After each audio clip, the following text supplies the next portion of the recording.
Mari bergabung bersama kami dalam sebuah gerakan perubahan menuju Indonesia. Saya sudah ada di sini. Nasib bangsa, nasib rakyat tidak pernah abu-abu.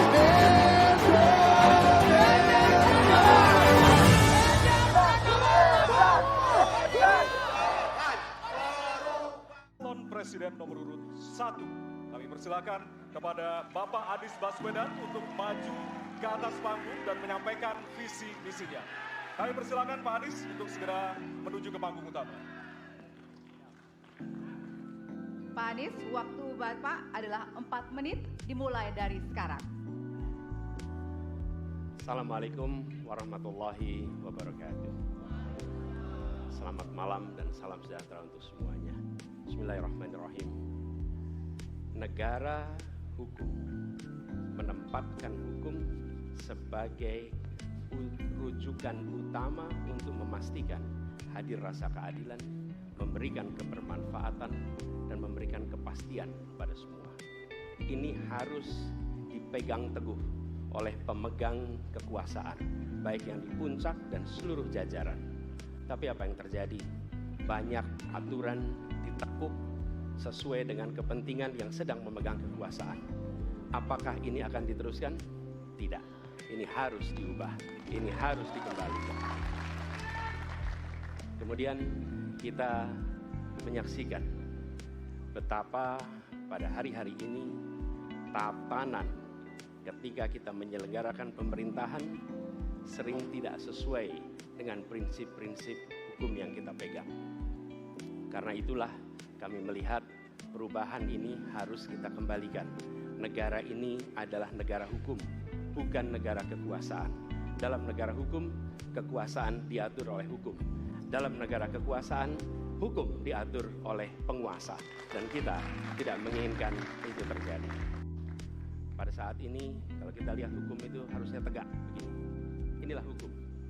Dalam kenyataannya, dia bengkok. Dia tajam ke bawah, dia tumpul ke atas. Dan kondisi ini tidak boleh didiamkan, tidak boleh dibiarkan, dan harus berubah. Karena itu kita mendorong perubahan, mengembalikan hukum menjadi tegak kepada semuanya. Dan bila kita saksikan hari ini ada satu orang milenial bisa menjadi calon wakil presiden. Tetapi ada ribuan milenial generasi Z yang peduli pada anak-anak bangsa, yang peduli pada mereka yang termarginalkan. Ketika mereka mengungkapkan pendapat, ketika mereka mengkritik pemerintah, justru mereka sering dihadapi dengan kekerasan, dihadapi dengan benturan, dan bahkan gas air mata. Apakah kondisi ini akan dibiarkan? Tidak, kita harus lakukan perubahan. Oleh karena itu, kami memperhatikan ini sebagai hal yang mendasar. Yang tak kalah penting, ini kedua nih, yang tak kalah penting. Kita menyaksikan pada saat ini ada peristiwa seperti peristiwa Ibu Mega. Ibu Mega Suryani Dewi, seorang ibu rumah tangga yang mengalami kekerasan rumah tangga, lapor pada negara, tidak diperhatikan, dan dia meninggal korban kekerasan. Apakah akan dibiarkan? Tidak, ini harus diubah. Dan tidak kalah penting, hadir bersama saya di sini ayahnya Harun Ar-Rasyid. Harun Ar-Rasyid adalah anak yang meninggal, pendukung Pak Prabowo di Pilpres 2019 yang menuntut keadilan pada saat itu. Protes hasil pemilu. Apa yang terjadi? Dia tewas sampai dengan hari ini tidak ada kejelasan. Apakah ini akan dibiarkan? Tidak. Ini harus.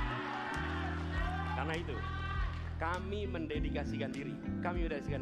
Hadir untuk memberikan komitmen bahwa dari puncak sampai ke bawah, kami akan tegakkan hukum pada siapa saja. Kami kembalikan marwah kehidupan bernegara yang menempatkan hukum sebagai tempat yang paling tinggi. Dan ketentuan itu berlaku pada semua, termasuk ketika menyangkut urusan ASN, menyangkut urusan TNI dan Polri. Terima kasih. Assalamualaikum warahmatullahi wabarakatuh.